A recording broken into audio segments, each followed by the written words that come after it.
Hello everyone, welcome back again. आज हमारा session रहने वाला है रीजनिंग का एक और mini mock SBI clerical 2024 mains exam को लेके। उम्मीद करता हूं कि इसके पिछला मिनी मॉक जो है आपने ज़रूर गो थ्रू किया होगा, चीज़ों की अंडरस्टैंडिंग हुई होगी। तो इसी सेशन को अब हम आगे कंटिन्यू करते हैं। अब इसमें बहुत से क्वेश्चंस की प्रैक्टिस होगी। पहली बात मैं आपको कन्वे कर दूं, तो जो भी आपके सामने क्वेश्चन रहेगा, अप्रोच वही है, आपको खुद से तो सॉल्व करके ही देखना है। उसके बाद उसका वीडियो सॉल्यूशन ज़रूर देखना कि आप उसे कम टाइम में कैसे सॉल्व कर सकते हो। ओके, तो पेन नोटबुक लेके पहले ही रेडी होके बैठ जाओ। ओके, तो इसमें ऐसा लेवल रहेगा जो आपको कहीं ना कहीं हूबहू एग्जाम में ज़रूर देखने को मिलेगा। तो पहला ही क्वेश्चन स्टार्ट करने वाले हैं हम, जो कि हमारा कहीं ना कहीं कोडिंग डिकोडिंग के कंसेप्ट को लेके है। क्योंकि देखो, कोडिंग डिकोडिंग में बहुत से पैटर्न से रिलेटेड आपके क्वेश्चंस बनते हैं। किसी भी लेवल हद तक लेवल को बढ़ाया जा सकता है, कोई भी वेरिएशन में क्वेश्चंस दिए जा सकते हैं। तो ये आपका इंग्लिश लैंग्वेज में है। अगर आप पहले ही अटेम्प्ट करना चाहते हैं तो आप हिंदी में भी अटेम्प्ट कर सकते हैं। ऐसे कोशिश करिएगा कि इंग्लिश लैंग्वेज में ही अटेम्प्ट करें। ओके, चलो। तो स्पेस कम था, इसलिए मुझे अलग अलग स्लाइड पे इन्हें मेंशन करना पड़ा। अब डायरेक्टली इसे हम सॉल्व करेंगे। चाहें तो वीडियो को पॉज करके आप इसे खुद से भी सॉल्व करके देख सकते हो। ओके, चलो कि कंडीशंस क्या है, तो इसमें गो थ्रू कर लेते हैं डाटा क्या क्या गिवन है। कहता है the letters in the word magic, आपको एक शब्द दिया गया है magic, is coded as multiple of 2 starting from 2 and end with 10 respectively in the same order starting from m। बोला गया है, कहता है जो ये मैजिक शब्द दिया गया है आपको, इसमें हर एक लेटर का जो कोड है वो 2 से स्टार्ट होके 2 के मल्टीपल में दिया गया है अप टू 10 रिस्पेक्टिवली, मतलब क्रमश। कहने का मतलब अगर m का स्थान पहला है तो इसको 2 से रिप्रेजेंट किया गया है, a का स्थान 2 है तो इसको 4 से रिप्रेजेंट किया गया है 2 के मल्टीपल प्लेसेस में। अगर g का स्थान तीसरा है तो 2 दिया 6 से रिप्रेजेंट किया गया है, i को 8 से रिप्रेजेंट किया गया है और c को 10 के साथ रिप्रेजेंट किया गया है। समझ आ गया? तो ये पहली कंडीशन थी कि इस मैजिक शब्द के अंदर जितने भी अक्षर थे सभी को सीक्वेंस वाइज 2 के मल्टीपल में कन्वर्ट करके एज अ कोड मेंशन किया गया है, m से लेके c तक, मतलब 2 से लेके 10 तक। इतनी कंडीशन क्लियर हो गई। अब आगे देखिए क्या बोला गया है। कहता the below conditions only apply for other than the letters of magic. कहता उसके बाद आपको कुछ और शर्तें भी दी गई हैं, बट ये जो कंडीशंस हैं मैजिक शब्द में दिए गए अक्षरों के अलावा और जितने अक्षर होंगे उन्हीं के ऊपर ही एप्लीकेबल होगी, बस। ओके, तो वो कंडीशंस आपको ध्यान से देखनी है। तो ये आपको कुछ लेटर्स दिए गए हैं, हर लेटर के लिए अलग अलग कंडीशन है। ओके, तो चलो पहले मैं ये लेटर का सीक्वेंस लिख लेता हूं। तो क्या क्या सीक्वेंस है? D A F S G U T M K N I P C Y, ये आपको लेटर्स अवेलेबल है। अब इनके ऊपर कुछ कंडीशंस दी गई हैं। क्या है पहली कंडीशन? देखिए ध्यान से पढ़िए। कहता letters should be coded using the value as in the English alphabetical series. तो सबसे पहले ये शर्त रखी गई है कि जितने भी अक्षर आपको यहां पर दिए गए हैं उनको किस हिसाब से कोड देना है, जैसा उनका alphabetical series A to Z में उनकी पोजीशन वैल्यूज के हिसाब से, जैसे A1 B2 C3 D4 E5, उसी हिसाब से आपको उनको कोडित करना है। पहली कंडीशन। दूसरी कंडीशन कहता no two letters is coded as the same integer. किन्हीं भी दो अक्षरों को एक ही संख्या आप नहीं दे सकते। जैसे कि यहां पर D का पोजीशन 4 है, लेट अस सपोज इसको हमने 4 नाम दे दिया, तो 4 जो है किसी और अक्षर का कोड नहीं हो सकता। तो किन्हीं भी दो अक्षर का कोड जो है वो सेम नहीं हो सकता। ये हमारी कंडीशन नंबर 2 हो गई। तीसरी कंडीशन कहता when the original value of a vowel is an odd number then add 3 to that value. एक और कंडीशन यहां पर दे दी गई। कहता अगर आप कोई भी ऐसा स्वर देखो, वोवल देखो, जिसकी पोजीशन वैल्यू एक विषम संख्या है, विषम संख्या मतलब 1 3 5 7 9 इस तरह से, तो देखा जाए तो वोवल तो 5 होते हैं, A E I O और U। वैसे एक और चीज देखी जाए, जितने भी वोवल्स है ना, सभी की पोजीशन वैल्यू जो है वो ऑड नंबर ही होती है, एक विषम संख्या ही होती है। तो जितने भी आपको वोवल्स यहाँ पर दिखाई देंगे, अगर उस वोवल की जो पोजीशन है एक विषम संख्या है, तो आपको उस संख्या में 3 जोड़ देने हैं। ये आपकी तीसरी कंडीशन। चौथी condition, if the codes of the letters are repeated then code next alphabetical letters integer as the value continues until it satisfies the given condition. कहता है अगर आप किसी भी अक्षर को उसके कोड में मेंशन कर देते हो, अगर वो कोड रिपीट हो जाता है, अगर कोई भी कोड जो है वो रिपीट हो जाता है, तो आपको क्या करना है, उसी लेटर की पोजीशन वैल्यू को अगले लेटर की प्लेस वैल्यू में कन्वर्ट करते रहो, तब तक देखते रहो, क्रॉस चेक करते रहो, या उस काउंटिंग को कंटिन्यू करते रहो जब तक आपकी सारी कंडीशन सेटिस्फाई ना हो जाए। जैसे कि एग्जाम्पल के मैं तौर पे कह देता हूं, यहां पर हमने जी को, इस मैजिक शब्द में देखिए जी को क्या कोड दिया गया है, 6। ये तो गिवन था, शुरुआत में ही गिवन था। तो एफ का प्लेस जो है मैं इसे 6 नहीं मेंशन करूंगा, मैं 6 से आगे और कंडीशन देखूंगा, क्योंकि यहां पर मेंशन किया गया था कि किसी भी लेटर की, किन्हीं भी 2 लेटर्स की जो पोजीशन है या जो उनका कोड है वो सेम तो हो ही नहीं सकता। तो मुझे इसका कोड जो है वो 7, 8, 9, 10, 11, 12 कोई भी देना पड़ सकता है, जब तक ये कंडीशंस जो आपको शर्तें दी गई हैं वो सेटिस्फाई ना हो जाए। समझ में आ गई ये बात? चलो, एक तो ये है। फिफ्थ कंडीशन है, कहता original values of alphabet in the given series should not be the value of any other letter in the series except that letter. कहता जो जितने भी अक्षर यहां पर यूज हुए हैं, ओके, उन अक्षर की जो भी पोजीशन होगी एक्चुअल, जैसे कि D4 है, हमने डी को क्या नाम मेंशन किया, 4, वो किसी और लेटर की पोजीशन नहीं हो सकती, इस बात का ध्यान रखना। समझ में आ गया? चलो, तो सबसे पहले तो हम उन लेटर्स को टारगेट कर लेते हैं जो हमें फिक्स ऑलरेडी अवेलेबल थे। कौन से लेटर्स? जो मैजिक शब्द में दिए गए थे। यहां पर एम का कोड क्या अवेलेबल था, 2, ए का कोड क्या अवेलेबल है, 4, और उसके बाद जी का कोड क्या अवेलेबल है, 6, आई का कोड क्या दिया गया है, 8, और सी का कोड हमें क्या अवेलेबल है, 10।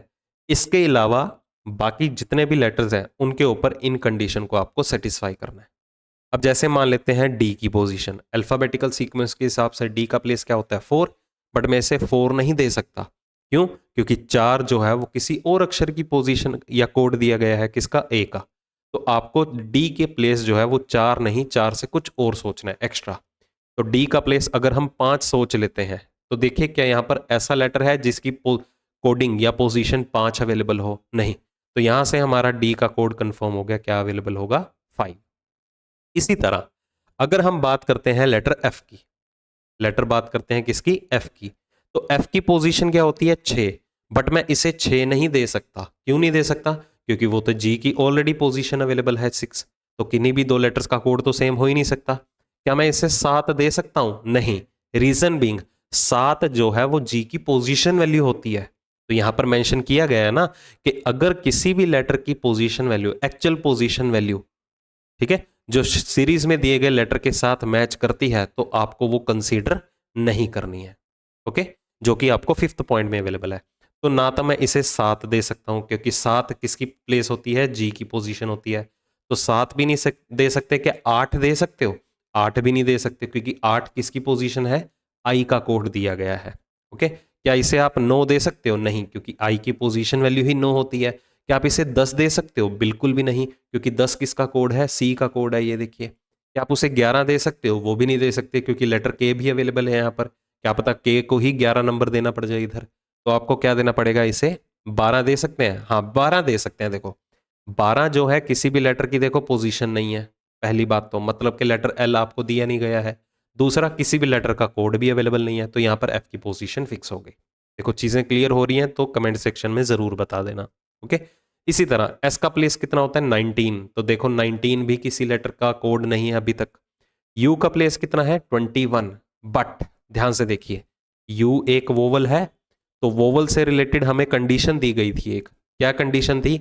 ये देखो, ये तीसरी कंडीशन को गो थ्रू करो। ये तीसरी कंडीशन कहता कोई भी एक ऐसा वोवल जिसकी पोजीशन वैल्यू एक ऑड नंबर है, एक विषम संख्या है, तो आपको क्या करना है, उसी में ही 3 जोड़ देने हैं, मतलब 21 में ही 3 जोड़ दो, तो यू का कोड यहां पर क्या बन जाएगा, 24।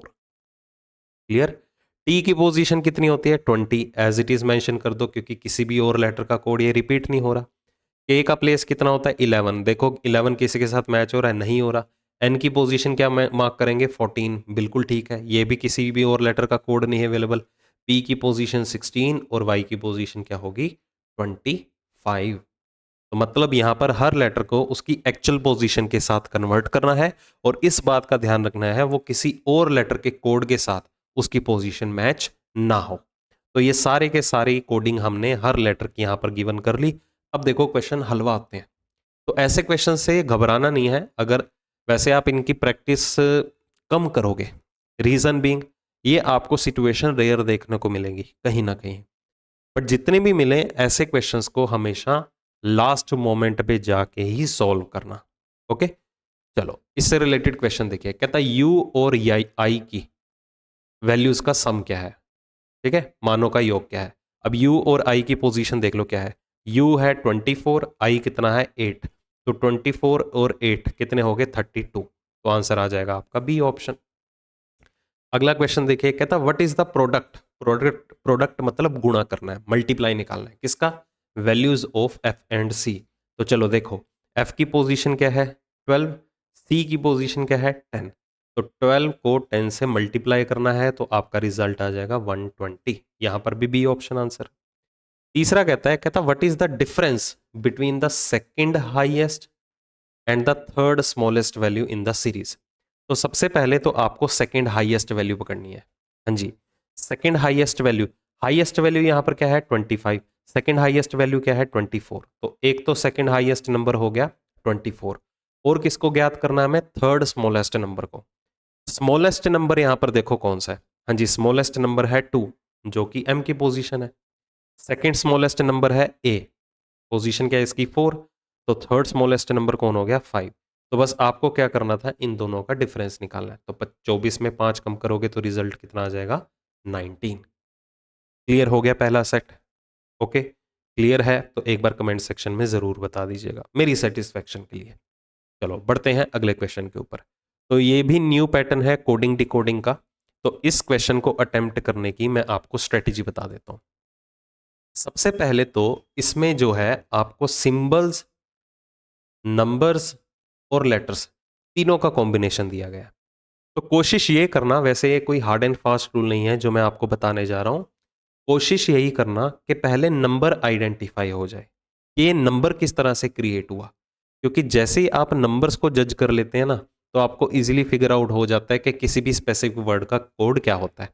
ऐसे ही आप कभी भी, वैसे कुछ फिक्स रूल नहीं था मैंने बताया, आप लेटर को भी पहले जज कर सकते हो और सिंबल को भी पहले जज कर सकते हो। ओके, चलो, बट इन सबसे पहले एक चीज और कोशिश करनी है कि जो भी आपको ये 4 वर्ड्स दिए गए हैं या जितने भी 4 स्टेटमेंट्स हैं, कोई कॉमन वर्ड निकल के आता है, पहले तो ये कोशिश करो, क्योंकि जैसे ही एक वर्ड कॉमन हो गया तो उसका कोड भी हमें पता लग जाएगा, तो हमें उसका लेटर कैसे निकला, सिंबल कैसे निकला और नंबर कैसे डिटरमिन हुआ, इसका आइडिया इजीली लग जाएगा। तो सबसे पहले चेक करो कोई कॉमन वर्ड है यहाँ पर, बिल्कुल भी नहीं। देखो यहाँ पर cast the fast stones, keep price common way, boat red apple, कोई भी वर्ड कॉमन नहीं है, तो आपको फिगर आउट करना है कैसे। बट एक चीज ध्यान देने वाली है यहाँ पर, दूसरी स्टेटमेंट सॉरी तीसरी स्टेटमेंट को छोड़ के बाकी जितनी भी स्टेटमेंट्स हैं सभी में 3-3 शब्द दिए गए हैं। ध्यान से देखो, सभी में क्या है 4-4 शब्द दिए गए हैं, सिर्फ तीसरी स्टेटमेंट ऐसी है जिसमें कितने शब्द अवेलेबल हैं, 3 शब्द दिए गए हैं, 3 वर्ड्स अवेलेबल हैं।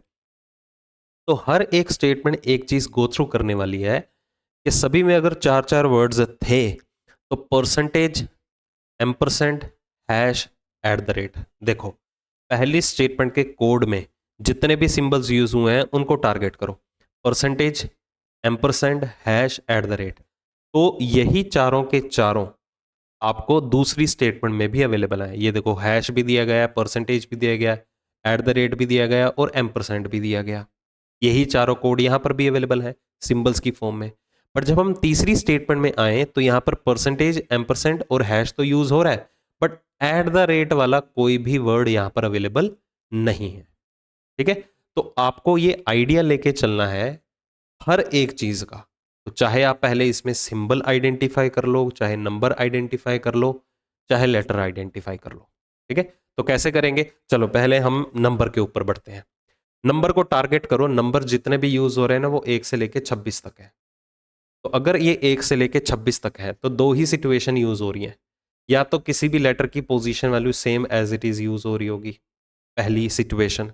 दूसरी सिचुएशन, किसी भी लेटर की पोजीशन वैल्यू जो है वो ऑपोजिट लेटर के हिसाब से यूज हो रही होगी। ऑपोजिट लेटर भी मान सकते हो और राइट हैंड साइड से भी मान सकते हो। समझ में आ गई बात? जैसे कि मैं कहता हूं ए की पोजीशन वैल्यू होती है 1। ओके, या तो आपको नंबर 1 दिखाई देगा जो उस लेटर की पोजीशन है एज इट इज, या तो उस लेटर की पोजीशन वैल्यू आपको दाईं ओर से भी दी जा सकती है, दैट इज 26। या जो ए का अपोजिट लेटर होता है, जैसे कि जेड होता है ए का अपोजिट, उसकी पोजीशन वैल्यू ऐसे मान लो, किसी भी तरीके से कंसीडर कर सकते हो आप इसे। ओके, चलो नंबर्स को जज करो। अब देखो यहां पर नंबर 21 है, 8 है, 7 है और 24 है। तो देखो अगर नंबर 21 है, 21 किस लेटर की पोजीशन वैल्यू होती है? एफ की, सॉरी यू की। तो यू किसी स्थान पे दिखाई दे रहा है आपको? किसी भी वर्ड में लेटर यू यूज हुआ? ना कास्ट में यूज हो रहा है, ना दा, ना फर्स्ट, ना स्टोन्स में यूज हो रहा है, किसी में भी अवेलेबल नहीं है। अब यू कहीं भी अवेलेबल नहीं था, तो हम एक काम कर लेते हैं, यहां पर हम ये मान के चलते हैं अगर 21 काउंट कर रहे हैं, एक तो यू की पोजीशन वैल्यू है, हम यू को ना लेके हम ये भी तो मान सकते हैं कि एफ की पोजीशन वैल्यू भी तो 21 होती है। कब? जब हम उसे रिवर्स ऑर्डर में काउंट करें, क्योंकि जितने भी हमारे पास लेटर्स अवेलेबल होते हैं उन सभी की पोजीशन लेफ्ट साइड से याद होती है आपको। ओके, अगर एफ का प्लेस कितना है 6 लेफ्ट से, तो राइट से उसका प्लेस कितना है 21। तो ध्यान से देखिए, अगर यू अवेलेबल नहीं है तो एफ अवेलेबल होगा। हाँ जी, एफ अवेलेबल है जी, बिल्कुल है। यहां से देखिए फर्स्ट वर्ड में पहला लेटर है एफ, तो एफ की पोजीशन क्या है 21। कहां से? राइट हैंड साइड से। क्रॉस चेक करो, अगर सी पहले प्लेस पे है कास्ट वर्ड में, तो सी का प्लेस लेफ्ट से कितना होता है? थर्ड, तो राइट से कितना होगा? 24। तो देखो नंबर 24 भी अवेलेबल है हमें। समझ आ गया?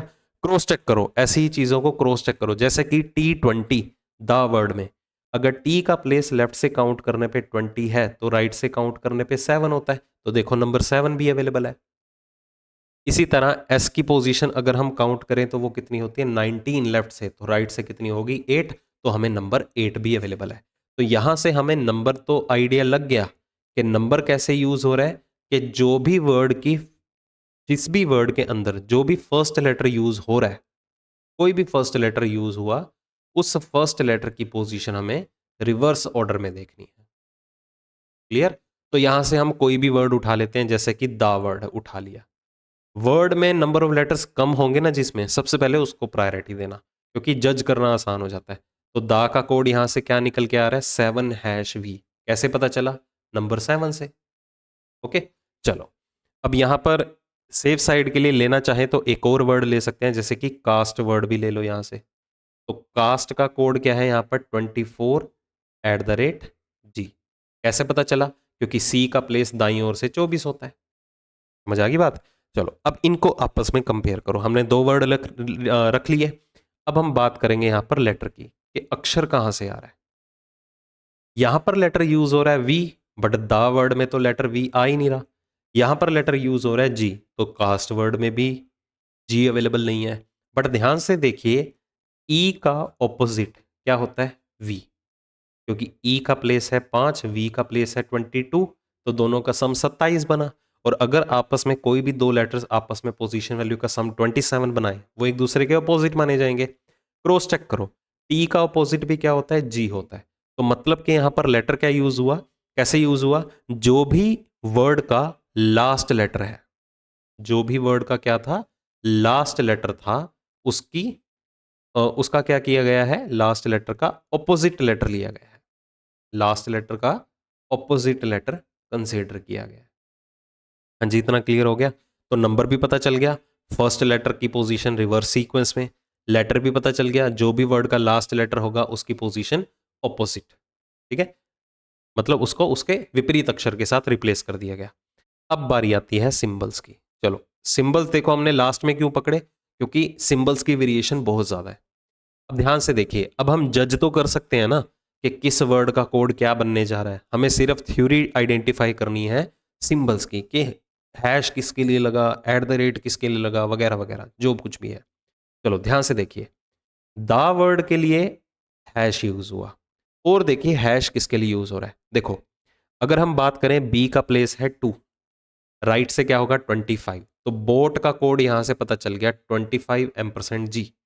बोट का कोड यहां से क्या पता चल गया 25 % और G। इसी तरह रेड का कोड देखिए, R, लेटर R है, तो R की पोजीशन वैल्यू कितनी होती है 18, राइट से क्या होगी 9, तो 9#W, ये रेड के लिए कोड हो गया। सिर्फ नंबर से ही पता चल रहा है हमें। ओके, अब ध्यान से देखो, इधर भी हैश यूज हुआ, इसके लिए भी हैश यूज हुआ। समझ में आ रही है बात। अब आगे एक और वर्ड देखें यहां पर एप्पल, तो एप्पल का कोड क्या है यहां पर 26%V। एप्पल का कोड क्या यूज हो रहा है यहां पर 26%V।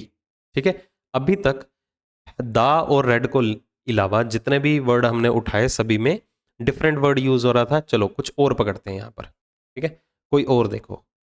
चलो हम यहां पर बात कर लेते हैं कीप वर्ड की। कीप वर्ड उठा लो, तो कीप वर्ड में देखिए कोड क्या बनेगा, के का प्लेस क्या होता है 11 लेफ्ट से, तो राइट से क्या होगा 16, तो इसका कोड ये हो गया 16@के।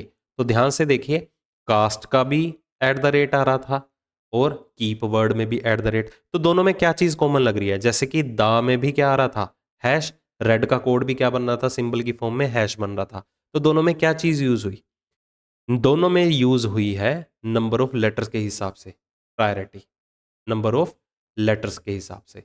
मतलब कि अगर तो किसी भी वर्ड के अंदर 3 लेटर्स यूज हुए तो उसके लिए कौन सा सिंबल यूज होगा, हैश यूज होगा। अगर किसी भी वर्ड के अंदर 4 लेटर्स यूज हुए तो उसके लिए एट द रेट यूज होगा। इसी तरह किसी भी शब्द के अंदर अगर 5 लेटर्स यूज हुए तो उसके लिए परसेंटेज यूज होगा। सिमिलरली किसी भी वर्ड के अंदर अगर 6 लेटर्स यूज हुए तो उसके लिए M% यूज होगा। देखो हमने सारे के सारे सिंबल्स को पकड़ लिया है। अब जैसे कि यहां पर स्टार भी यूज हो रहा है, तो स्टार किसके लिए होगा, ये इंग्लैंड के लिए होगा। चेक कर लेना चाहे, क्योंकि इसमें नंबर ऑफ लेटर्स कितने हैं 7 है, 7 यूज हो रहे हैं तो स्टार यूज हो जाएगा, वगैरह वगैरह। ठीक है, हर एक चीज का चिट्ठा निकाल लिया। चलो क्वेश्चन सॉल्व करते हैं। तो इससे रिलेटेड सिर्फ 2 ही क्वेश्चंस अवेलेबल हैं। फर्स्ट और आइज का कोड निकाला है, ये देखो फर्स्ट और आइज का कोड। तो मैंने क्या कहा था कि सबसे पहले तो नंबर देखते हैं।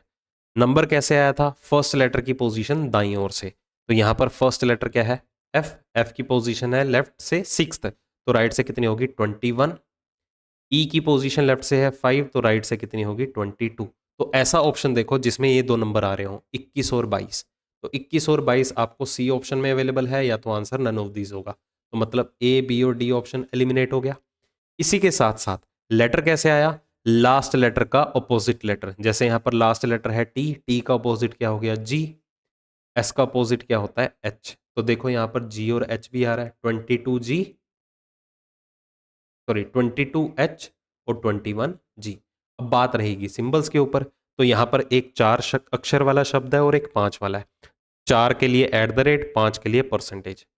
4 के लिए एट द रेट, 5 के लिए परसेंटेज।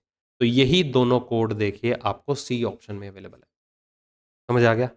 अब आगे देखिए, आगे गिवन है 24 कॉलन एम। अब यहां पर आपको दे दिया गया 24 कॉलन एम, ये चीज अवेलेबल है। अब 24 नंबर कहां से आ रहा था, वर्ड के पहले लेटर की पोजीशन राइट साइड से। ओके, अगर ये किसी लेटर की पोजीशन राइट से है तो वो लेटर कौन सा होगा, सी। समझ में आ गया। देखो हर एक ऑप्शन आपका सी से स्टार्ट हो रहा है। लेटर कहां से आ रहा है, वर्ड के लास्ट लेटर का ऑपोजिट लेटर, मतलब उस वर्ड का जिसका ये कोड है उसका लास्ट लेटर क्या होगा, एन होगा। ओके, तो आपका डी ऑप्शन एलिमिनेट, क्योंकि लास्ट लेटर यहां पर क्या है आर। अब ध्यान से देखिए यहां पर एक यूनिक सिंबल यूज हो रहा है, कॉलन। ठीक है, शायद कॉलन ही बोलते हैं इसको, पता नहीं कॉमर्स बोलते हैं, इन्वर्टेड कॉमर्स शायद। चलो जो भी है इन्वर्टेड कॉमर्स ही बोलते हैं, मैं मिसपेल्ट कर रहा था। तो यहां पर देखिए 6 शब्द है, 6 अक्षर हैं, यहाँ पर 7 अक्षर हैं, यहाँ पर भी 6 अक्षर हैं। तो 6 और 7 के लिए देखो पर्टिकुलरली यहाँ पर क्या यूज हो रहा है, एम्परसेंड और हैश। मतलब 6 के लिए तो यूज हुआ एम्परसेंड और 7 के लिए क्या यूज हो रहा है, स्टार। यही चीज यूज हो रही है, देखो पीछे हमने यही कंक्लूड किया। बट ध्यान देने वाली बात यहाँ पर यह है, इंग्लैंड वर्ड में कितने लेटर थे, इंग्लैंड वर्ड में थे 7। तो यहाँ पर CORDON, कॉर्डन वर्ड में 6 है, तो यहाँ पर एम्परसेंड यूज होना चाहिए था। चिकन वर्ड में देखो कितने हैं, चिकन वर्ड में 7 है, तो इधर स्टार यूज होना चाहिए था। कॉमन वर्ड में 6 है, तो इधर एम्परसेंड यूज होना चाहिए था। बट यहाँ पर तो ये कॉलन यूज हो रहा है या इन्वर्टेड कोमास यूज हो रहे हैं। तो इसके लिए वर्ड जो है वो 2 या 8 या 9 या एक लेटर का वर्ड होना चाहिए था, क्योंकि हमें कहीं भी किसी भी सेट में, गिवन सेट के अंदर किसी भी वर्ड का कोड का सिंबल एक सेमीकोलन के हिसाब से या इन्वर्टेड कोमास के हिसाब से नहीं दिया गया था। तो यहाँ पर हमें आंसर क्या मार्क करना होगा, नन ऑफ दीज। ये हमारे पास आंसर यहाँ पर अवेलेबल नहीं है। ठीक है, चाहे तो आप इसे क्रॉस चेक कर सकते हैं यहाँ से। समझ में आ गई बात? तो ऐसे ही हम आगे बढ़ेंगे अपने अगले क्वेश्चन की तरफ।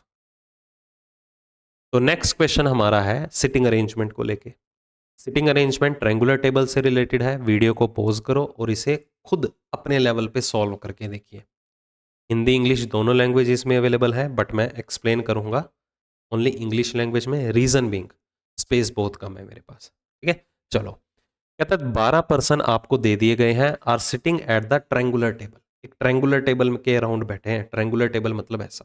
ओके, चलो इसके लिए क्या कंडीशंस है। कहता 3 persons are sitting at the corner and facing away from the centre. कहता 3 पर्सन जो हैं वो कॉर्नर्स पे बैठे हैं। 3 पर्सन कॉर्नर्स पे अवेलेबल हैं और सभी का फेस जो है वो केंद्र से बाहर की तरफ है, ऑपोजिट टू द सेंटर।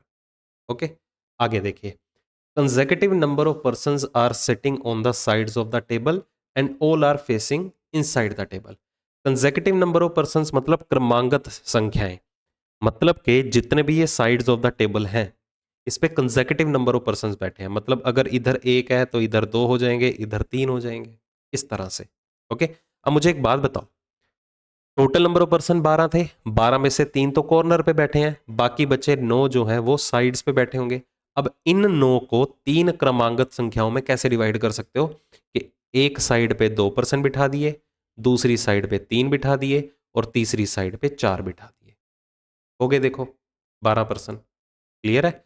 अब ये जितने भी पर्सन हैं जो साइड ऑफ द टेबल बैठे हैं, ये सारे के सारे सेंटर की तरफ फेस कर रहे हैं, क्योंकि कॉर्नर वाले आउटसाइड द सेंटर थे।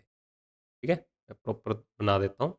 तो ये आप एरो हेड लगाना चाहें तो लगा सकते हैं, अदरवाइज अंडरस्टूड होगा, क्योंकि आपने जितने भी क्वेश्चंस की प्रैक्टिस कर रखी है, प्री निकाल के आए हो ना, तो उसमें इनवर्ड वाले के थ्रू प्रैक्टिस की हुई है। तो आपको राइट और लेफ्ट आइडिया लगना चाहिए, हर पर्सन का राइट कहां पर होगा और लेफ्ट कहां पर होगा। ओके, चलो हम आगे बढ़ते हैं। कहता 2 person sit between D and I. D और आई के बीच में 2 पर्सन है। अभी तक हमें ये नहीं पता दोनों में से कौन कॉर्नर पे बैठा है और दोनों में से कौन कौन सी साइड पे अवेलेबल है, कुछ आइडिया नहीं है। तो इस चीज को होल्ड भी रखते हैं। तो देखो जब भी क्वेश्चन अटेम्प्ट करने लगो ना आप, 2 या 3 पॉसिबिलिटी बना के चलो हमेशा। ठीक है, ऐसे दो या तीन अरेंजमेंट्स बना के चल लिया करो, क्या पता कौन सी चीज कब यूज हो जाए, पॉसिबिलिटी बनाने पड़ जाए। क्योंकि जब तक आपकी कॉन्सेंट्रेशन बनी हुई है सिटिंग या पजल करते वक्त, तो बहुत बढ़िया है। जैसे ही डिस्ट्रैक्ट हुआ माइंड, माइंड डिस्ट्रैक्ट कहाँ पर होगा, जैसे ही आप नई पॉसिबिलिटी बनाने बैठोगे। तो पहले ही 2-3 सर्कल्स या रेक्टेंगुलर टेबल या ट्रायंगुलर जो भी टेबल अवेलेबल होगा ड्रॉ करके बैठ जाया करो। ओके, कोशिश ए में करनी है, नीड पड़ी तो हम अगले 2 ट्राई करेंगे, अदरवाइज इग्नोर करके चलेंगे। अब आगे देखिए क्या गिवन है। कहता है G sits second to the left of L. G जो है, एक तो ये कंडीशन थी, अब कहता है जी जो है वो एल के सेकंड लेफ्ट पे है। अब हमें नहीं पता एल कहां पर होगा, जहां भी रहेगा उसके सेकंड लेफ्ट पे कौन सा आएगा लेटर या पर्सन, कौन सा आएगा, जी अवेलेबल होगा। उसके बाद 3 person sit between L and E. L और ई के बीच में 3 पर्सन बैठे हैं। ओके, एक ये कंडीशन एल से रिलेटेड थी तो मैं उसके पास पास में ही लिख रहा हूं data. B sits third to the right of E. B जो है वो ई के थर्ड राइट पे है, तो जहां कहीं भी ई होगा उसके थर्ड राइट पे कौन आएगा, बी आ जाएगा। उसके बाद देखिए F sits second to the left of B and facing away from the centre. तो यहाँ पर एक कंडीशन पता चल रही है हमें, कहता एफ जो है वो बी का सेकंड लेफ्ट है। पहली बात, बी का सेकंड लेफ्ट कौन है, एफ अवेलेबल है। और एफ कहाँ पर बैठा है, कॉर्नर पे, क्योंकि मेंशन किया गया है इज नॉट फेसिंग या is facing away from the centre. तो यहां से क्लियरिटी निकली कि एफ जो है वो कॉर्नर पे बैठा होगा। रीजन बीइंग कॉर्नर पे बैठा पर्सन ही केंद्र से बाहर की तरफ देख रहा है, facing away from the centre. अगला, H sits third to the left of C. H जो है वो सी के थर्ड लेफ्ट पे है, तो जहां कहीं भी सी होगा उसका थर्ड लेफ्ट पे यहां पर कौन आ जाएगा, एच अवेलेबल होगा। अब एक चीज ध्यान देने वाली है, एक तो सी का थर्ड लेफ्ट एच, अब सी इससे रिलेटेड एक और कुछ डाटा भी दिया गया है, देखो आगे, अभी स्टेटमेंट कंप्लीट नहीं हुई थी तो एक साथ कर लेंगे यूज। कहता and both are sitting same sides of the table but not in the corner. अब ध्यान से सुनो, माना कि एच जो है वो सी का थर्ड लेफ्ट है और ये दोनों के दोनों पर्सन एक तो सेम साइड पे बैठे हैं, ठीक है, दोनों के दोनों सेम साइड पे बैठे हैं और दोनों में से कोई भी कॉर्नर पे नहीं बैठा। इस बात का ध्यान रखिए। अगर ये दोनों के दोनों सेम साइड पे हैं तो ध्यान दीजिए, एक तो दो यही हो गए सी और एच, बाकी दो कौन हो गए, बीच में भी बैठे हैं, मतलब वो उस एज पे बैठे होंगे जिस एज पे चार पर्सन होंगे। तो एक एज कौन सी है, ये वाली जिस पे चार पर्सन है, तो यहां पर हमें सी और एच की पोजीशन कंफर्म होगी, क्योंकि एक ही साइड ऐसी अवेलेबल होगी ना, जो एक ही साइड पे चार पर्सन दिए जाएंगे। तो अगर सी यहां पर होगा तभी तो उसके थर्ड लेफ्ट पे कौन सा पर्सन आएगा, एच अवेलेबल होगा, ठीक है। तो इस चीज को हमने यूज कर लिया। ओके, इसको नहीं भी लिखेंगे तो भी चलेगा, इसको मैं इरेज कर देता हूं क्योंकि मेरे पास स्पेस कम है, आपको कैंसल आउट करना है साथ के साथ। आगे देखिए क्या है, कहता G and F are facing the same direction. G और एफ, अब जी यहां पर अवेलेबल था, यहां पर लिख दीजिए इसी के साथ साथ ही, चलो यहीं लिख देते हैं, जी और एफ जो है वो क्या है, सेम डायरेक्शन में फेस कर रहे हैं। सेम डायरेक्शन में है मतलब दोनों कॉर्नर्स पे हैं। कैसे पता चला, क्योंकि एफ भी तो देखो कॉर्नर पे था, अगर एफ कॉर्नर पे है तो जी भी क्या होगा, कॉर्नर पे होगा। ओके, तो हम इसको इनडायरेक्ट वे से ऐसे लिख सकते हैं, ज्यादा ना डिटेल में लिखना पड़े, कि जी भी कहां पर अवेलेबल है, कॉर्नर पे आएगा। ओके, आगे, J sits fifth to the left of H. J जो है वो किसके बाईं और पांचवें स्थान पे है, एच के, तो एच तो ऑलरेडी अवेलेबल है, तो इसका फिफ्थ लेफ्ट काउंट करो, एक दो तीन चार पांच, तो यहां पर कौन आ गया, जे अवेलेबल हुआ। क्लियर होगी information, but note seats eight the corner of the table, but ठीक है, कहता है जे एच के फिफ्थ लेफ्ट पे तो है बट वो कॉर्नर पे नहीं है, कॉर्नर पे बन भी नहीं रहा वो। अगला, last, A sits immediate left of D. A जो है वो डी के इमीडिएट लेफ्ट पे है। चलो ये सारे का सारा हमें डाटा अवेलेबल है, ठीक है। अब क्या करें, कौन सी इंफॉर्मेशन को पहले पिक करें, आपके सामने क्लियरली आपको दिखाई दे रही है कौन सी इंफॉर्मेशन पिक करनी चाहिए। ये पहली कंडीशन, ये वाली, रीजन बिंग, जी बैठा तो एल बैठ गया, एल बैठ गया तो ई भी बैठ गया, ई बैठ गया तो बी भी बैठ गया, ठीक है। तो ये सारी की सारी इंफॉर्मेशन जो है आपस में कनेक्टेड है। समझ में आ गई बात। अब यहां से कनेक्ट कैसे करना है, यहां इस पॉइंट से, कि जी किसी ना किसी कॉर्नर पे बैठा है। तो ध्यान देने वाली बात यह है कि जी इस कॉर्नर पे भी आ सकता है, जी इस कॉर्नर पे भी आ सकता है, जी इस कॉर्नर पे भी आ सकता है। अब आप मान के चलेंगे यार ये तो टेबल ही है, कॉर्नर तो कोई भी यूज कर सकते हैं, बट ऐसा नहीं है, क्योंकि यहां पर देखो चीजें वेरी कहां कर रही हैं, हर साइड पे नंबर ऑफ पर्सन के हिसाब से। इस किसी एक साइड पे 2% बैठे हैं, किसी साइड पे 3% बैठे हैं, किसी साइड पे 4% बैठे हैं। तो अगर जी कॉर्नर पे है तो एल का सेकंड लेफ्ट कौन है, जी। तो अगर जी इस कॉर्नर पे मानते हैं तो एल इस साइड पे होगा, तभी तो उसके सेकंड लेफ्ट पे देखो जी आएगा। अगर जी को मैं इस कॉर्नर पे मानूं तो एल यहां पर आ जाएगा, अगर मैं जी को इस कॉर्नर पे मानूं तो एल यहां पर आ जाएगा। तो कितने केसेस बन रहे हैं, 3 केसेस। तो ये 3 केसेस आपको ड्रॉ करने पड़ेंगे, ठीक है। तो पहले केस में हमने जी और एल को बिठा दिया, अब पॉसिबिलिटीज बनाना शुरू करो। हाँ जी, पॉसिबिलिटी बनाते वक्त जो कॉर्नर पे बैठा पर्सन है उसको आउटसाइड द सेंटर फेस करवाना है, और इधर 2% लिए हमने, इधर 3% लिए, और इधर 4, कहीं भी ले सकते हो, 2 3 4 कहीं भी ले सकते हो, बट एक फॉर्मेट में हमने कॉपी कर लिया ना, तो उन्हीं चीज़ों को फॉलोअप करते रहिए। कैसे, 2 इधर बिठा दिए, 3 इधर बिठा दिए, 4 इधर बिठा दिए। ओके, पहले तो सारा डाटा कॉपी पेस्ट करो, सारे का सारा इंफॉर्मेशन को कॉपी करो। कौन सी इंफॉर्मेशन कॉपी होगी? जे एच सी वाली। जे यहाँ पर है, एच और सी यहाँ पर आ रहे हैं। स्पीड स्लो लग रही हो तो अपने अकॉर्डिंगली स्पीड कम या ज़्यादा करके सेशन को देख सकते हो। ठीक है, अभी हमने किसके लिए पॉसिबिलिटी लेनी थी? जी के लिए। तो पहले केस में तो जी इस कॉर्नर पे आ गया, दूसरा केस मान लेते हैं कि जी यहाँ पर बैठा है, और तीसरा केस मान लेते हैं कि जी इस कॉर्नर पे है। जी एल का सेकंड लेफ्ट है, तो पहले केस में तो हमने बना दिया इसे। अब यहाँ पर देखिए जी एल का सेकंड लेफ्ट है, तो एल को यहाँ आना होगा, तभी तो उसके सेकंड लेफ्ट पे कौन आएगा? जी अवेलेबल होगा। इस केस में बात करें तो एल यहाँ आना होगा, तभी तो उसका सेकंड लेफ्ट कौन आ जाएगा? जी अवेलेबल होगा। ठीक है, तो हमें एल और जी की पोजीशन का आइडिया लग गया, इस केस को हमने यूज कर लिया। उसके बाद देखो, कहता एल और ई के बीच में 3 पर्सन है। अब ई जो है एल के राइट में भी हो सकता है, लेफ्ट में भी हो सकता है, बट अगली ही इंफॉर्मेशन एक और गिवन है कि ई का थर्ड राइट कौन होना चाहिए? बी होना चाहिए। दाईं और तीसरे स्थान पे बी अवेलेबल होना चाहिए। और अगली ही इंफॉर्मेशन एक और गिवन है कि जहां भी बी आएगा उसका सेकंड लेफ्ट एफ होना चाहिए, और एफ कहां बन बैठा होना चाहिए? कॉर्नर पे। तो ये 3 इंफॉर्मेशन हम कलेक्टिवली यूज करेंगे। ठीक है, कैसे? ध्यान से समझना। अगर मैं कहता हूं एल और ई के बीच में 3 पर्सन है, इस चीज को ध्यान से समझना। तो अगर एल यहां पर है तो 1 2 3 के गैप में ई यहां पर आ गया, एग्री करते हो? अगर ई यहां पर है तो उसका थर्ड राइट, ये देखो लिखा हुआ था ना, ई का थर्ड राइट कौन बैठा हुआ है? बी अवेलेबल है। तो ई का थर्ड राइट काउंट करो। ई का थर्ड राइट 1 2 3, बी यहां पर आ गया। और बी के सेकंड लेफ्ट पे कौन है? हाँ जी, बी का सेकंड लेफ्ट, ये देखो क्या दिया गया है? एफ। क्या आप बी का सेकंड लेफ्ट एफ बिठा सकते हो? बिल्कुल भी नहीं बिठा सकते। तो मतलब ई यहां पर और बी यहां पर हो भी नहीं सकते। तो एल और ई के बीच में अगर 3 पर्सन है तो यहां से इस तरफ से देखो तो 1 2 3, ई यहां पर आ गया।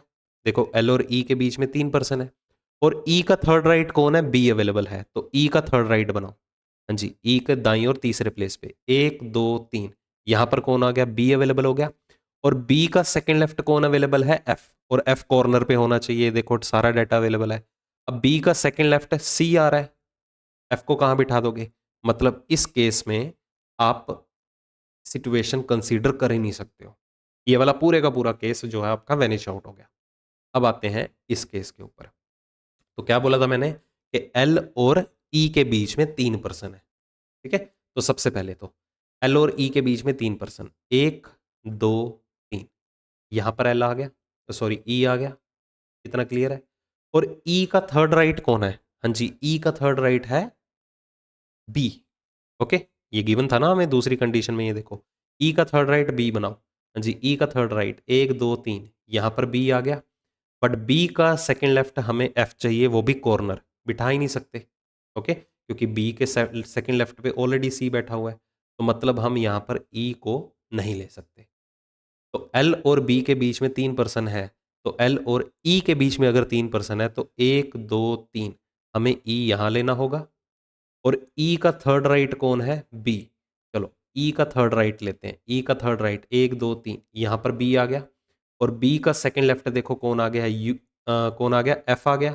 और एफ देखो कॉर्नर पे भी आ रहा है, तो इस पे तो ये वाली कंडीशन सेटिस्फाई हो रही है। ठीक है, अब इस वाले केस के ऊपर आओ, केस नंबर 3 के ऊपर। ठीक है, ये तो हमारा वैनिश हो रहा है सारे का सारा। चलो, अब हमने देखा यहां पर कि एल और ई के बीच में 3 पर्सन है। चलो अगर एल यहां पर है तो 1 2 3, ई यहां पर आ गया। ई का थर्ड राइट हमें बी चाहिए। क्या हम ई का थर्ड राइट बी यहां से ड्रॉ कर सकते हैं? नहीं, क्योंकि ई के दाईं और तीसरे प्लेस पे ऑलरेडी एच आ रहा है, तो मतलब हम यहां पर बी नहीं बिठा सकते। तो अगर एल यहां पर है तो 1 2 3, यहां पर कौन आ गया? ई अवेलेबल होगा। अगर ई यहां पर है तो इसका थर्ड राइट काउंट करो। हाँ जी, इसका थर्ड राइट 1 2 3, यहां पर कौन आ गया? बी आ गया। और बी का सेकंड लेफ्ट एफ होना चाहिए, तो बी का सेकंड लेफ्ट एफ वो तो कॉर्नर पे आना चाहिए, तो आपका ये वाला केस भी कैंसिल। अल्टीमेटली यहां पर हमारे अपना आंसर मिलेगा। ठीक है, इसी सिचुएशन में ही हमें अपना आंसर मिलेगा, ये सेकंड वाले केस में। ओके, चलो बढ़ते हैं आगे की तरफ। तो यहाँ पर कंडीशन और क्या रह गई? देखो हमने सारे के सारे पर्सन यूज कर लिए। यहाँ पर ये जितना भी अभी तक डाटा चल रहा था, बी भी बैठ गया, एफ भी बैठ गया, ई भी बैठ गया और एल भी बैठ गया। एक कंडीशन ये रहती है हमारे पास कि डी और आई के बीच में कितने पर्सन है? दो। ना तो अभी हमें डी का पता है यहाँ पर, ना तो हमें आई का पता था, तो इस चीज को होल्ड पे रखते हैं। आगे एक कंडीशन गिवन है, कहता है जी कॉर्नर पे बैठा हुआ है, वो भी हमने यूज कर लिया, तो इसको भी वैनिश करो। डी का इमीडिएट लेफ्ट कौन है? ए अवेलेबल है। ओके, डी का इमीडिएट लेफ्ट कौन अवेलेबल है? ए अवेलेबल है। चलो, अब डी का इमीडिएट लेफ्ट अगर ए चाहिए, मतलब दोनों के दोनों पर्सन एडजेसेंट सीट पे होने चाहिए, एक साथ बैठे होने चाहिए। तो दोनों के दोनों अगर हमें पर्सन एक साथ चाहिए तो दो कंसेक्यूटिव सीट ये है। ओके, मतलब कि अगर मैं डी को यहां ले लूंगा तो उसका इमीडिएट लेफ्ट ए यहां आ जाएगा। दूसरा, अगर मैं डी को यहां ले लूंगा टुवर्ड्स द सेंटर, क्योंकि साइड में बैठे पर्सन इनवर्ड है, तो इमीडिएट लेफ्ट ए यहां पर हो जाएगा। तो यहां पर दो केसेस बनेंगे, तो इसे वन बाय वन आपको वैनिश करना है। चलो मान लेते हैं डी यहां पर और ए यहां पर आ रहा है, जस्ट एक केस। तो डी और आई के बीच में कितने पर्सन होने चाहिए? दो। अगर डी यहां पर हुआ तो दो के गैप में या तो मुझे एच मिलेगा, दो के गैप में या तो मुझे एल मिलेगा। तो मतलब डी और आई में दो पर्सन नहीं बिठा सकते, तो ये वाला केस कैंसिल। अल्टीमेटली डी यहां पर होगा, उसका तत्काल बाईं और इमीडिएट लेफ्ट ए यहां पर आएगा, और डी और आई के बीच में दो पर्सन है तो वो यहां पर आएंगे, और एक ही पर्सन रह जाएगा, कौन सा? के, क्योंकि बाकी सारे के सारे पर्सन अरेंज हो चुके हैं। समझ में आ गया एक्सप्लेनेशन? तो देखो, कहीं भी कंफ्यूजन है एक बार इसे रिवाइंड करके डबल स्पीड के साथ देख लो। अब हम डायरेक्टली मूव करते हैं अपने क्वेश्चंस के ऊपर। तो पहला क्वेश्चन यहां पर क्या कहता है? कहता who sits second to the right of F. F के सेकंड राइट में कौन अवेलेबल है? चलो, एफ आउटसाइड द सेंटर है, उसका सेकंड राइट कौन आ रहा है? यहां पर ए अवेलेबल है, ये देखिए। ठीक है, आंसर आ जाएगा ए ऑप्शन। 4 ऑफ द 5 मतलब क्लासिफिकेशन है, पढ़ने की जरूरत नहीं है। ऑप्शन देख लो, बी डी जे आई ई। हाँ जी, बी देख लो, बी यहां पर बैठा हुआ है। ठीक है, बी, और क्या गिवन है? डी, और क्या गिवन है? ए, आई, जी। ठीक है, यही ऑप्शन है ना, एक बार चेक कर लेते हैं। बी डी जे आई ई है, सॉरी, बी डी जे आई ई, बी डी ई भी था, जे भी था, आई भी था। आंसर क्लियरली पता चल रहा है डी ही होगा। रीजन बीइंग, इसके अलावा जितने भी आपको ऑप्शंस दिए गए हैं वो सारे के सारे person side of the table है। ठीक है, B option answer. How many person are sitting between K and D when counting to the left of D. कहता है डी और के बीच में पर्सन बताइए कितने हैं जब हम डी के बाईं ओर से काउंट करना शुरू करते हैं। ठीक है, तो डी के बाईं ओर से काउंट करना शुरू करो। ये डी का बायां हो गया, तो काउंट करो डी और के में कितने पर्सन है। एक ये हो गया, ये दो हो गए, ये तीन हो गए, ये चार, और ये पांच। ठीक है, तो डी और के बीच में 5 पर्सन है, मतलब more than 3। Which of the following statement is true. निम्न में से कौन सा सही है? तो पहले मैं, आपको प्रॉब्लम ना हो ज्यादा, ये रफ वर्क जो है ये मैं हटा देता हूं यहां से। ओके, मेरे लिए भी ठीक रहेगा आपको समझाना। ओके, ये आलतू फालतू की चीज हमने उड़ा दी यहां से। चलो, क्या कहता है? कहता है 1 person sits between B and I. B और आई के बीच में एक पर्सन है। हाँ जी, बी और आई के बीच में तो 3 पर्सन है, तो पहले वाला तो गलत हो गया, हमें सही वाला चूज करना है। C and F are immediate neighbour. Check करो, क्या सी और एफ एक साथ बैठे हैं? नहीं, सी ये रहा, एफ ये रहा, तो एक साथ तो आ ही नहीं रहे, तो आपका दूसरा ऑप्शन भी गलत हो गया। A and D R facing opposite direction. क्या ए और डी अपोजिट डायरेक्शन में फेस कर रहे हैं? जी बिल्कुल है। अगर ए इनवर्ड है तो डी क्या है? आउटवर्ड। तो यही, केवल और केवल यही ऑप्शन आपका सही है। एल विद रिस्पेक्ट टू के बताना है, एल की डायरेक्शन के विद रिस्पेक्ट टू। हाँ जी, एल ये रहा, के ये रहा, तो एल जो है वो के कहां पर है? Fourth to the right, fourth to the right. D option आपका आंसर। समझ आ गया? तो क्वेश्चन तो बहुत इजी है, मैटर तो सिर्फ अरेंजमेंट करेगी। ओके, तो इस अरेंजमेंट को ध्यान से देख लीजिए, खुद से अगर नहीं हुआ तो इसे एक बार फिर से अटेम्प्ट करके देखो। यहां तो सिर्फ और सिर्फ कनेक्शंस हैं, जितना आप स्टेटमेंट्स को आपस में कनेक्ट करके चलोगे उतने आपके केसेस वैनिश होना शुरू कर देंगे। ठीक है, चलो अगले क्वेश्चन के ऊपर आते हैं। तो अगला क्वेश्चन फिर से हमारे पास एक सिटिंग अरेंजमेंट के ऊपर बेस्ड है। तो ये आपको इंग्लिश लैंग्वेज में है, हिंदी लैंग्वेज में अटेम्प्ट करना चाहते हैं तो ये है। वीडियो को इंस्टेंटली पॉज करके सॉल्व करना शुरू कर दो। ये इंग्लिश वालों के लिए, ये हिंदी वालों के लिए, बाकी सॉल्यूशन देखो। तो क्या दिया गया है यहां पर, कहता 8 कंसेक्यूटिव अल्फाबेट हैं are arranged in a row and around the circular table. कहता 8 आपको कंसेक्यूटिव क्रमांगत अक्षर दिए गए हैं। कैसे 8 हो गए, ए से लेके एच तक, लेट अस सपोज, ठीक है। किसी भी सीक्वेंस से शुरू हो सकते हैं, L M N O P Q R S, ये 8 अक्षर भी हो सकते हैं। शुरू हो सकते हैं ये सारे के सारे अक्षर ओ से, O P Q R S T U V, ये 8 अक्षर भी हो सकते हैं, बट होंगे सक्सेसिव, कंसेक्यूटिव या क्रमांगत। ओके, वो क्या है, सारे के सारे एक रो में भी अरेंज्ड हैं और एक सर्कुलर टेबल के अराउंड भी अरेंज्ड है। मतलब आपको लीनियर रो भी बनानी है और सर्कुलर टेबल भी ड्रॉ करना है। But consecutive alphabet are not immediate neighbours at any case. कहता है जितने भी कंसेक्यूटिव लेटर्स हैं, जैसे कि कंसेक्यूटिव लेटर्स हो गए बी और सी, ठीक है, बी और सी की बात करते हैं। ओके, तो बी जो है या ए बी सी की बात करते हैं, कहता किसी भी केस में, चाहे हम लीनियर अरेंजमेंट मान रहे हैं चाहे यहां पर सर्कुलर का केस मान रहे हैं, किसी भी सिचुएशन में ना तो बी ए के एडजेसेंट होगा ना तो बी सी के एडजेसेंट होगा। कोई भी दो कंसेक्यूटिव लेटर्स एक साथ अवेलेबल नहीं होंगे। इस कंडीशन का भी ध्यान रखिएगा। ओके, उसके बाद consider all of them are facing north in a row and all of them are facing inside the centre of a circular table. ये मान के चलना है एक और चीज को, कि जब आप लीनियर अरेंजमेंट ले रहे हैं, सारे के सारे लेटर्स नॉर्थ डायरेक्शन की तरफ फेस्ड हैं, और अगर आप सर्कुलर अरेंजमेंट भी बना रहे हैं तो सारे के सारे letters towards the centre available हैं। सिचुएशन सारी क्लियर हो गई। चलो अब शुरू करते हैं हमारा एक्चुअल क्वेश्चन। तो एक सर्कुलर अरेंजमेंट बनेगी, एक लीनियर अरेंजमेंट बनेगी, तो सबसे पहले वो चीज़ें ड्रॉ कर लेते हैं। ओके, तो एक साइड रहेगी आपकी यहाँ पर सर्कुलर की और एक साइड रह जाएगी आपकी लीनियर की।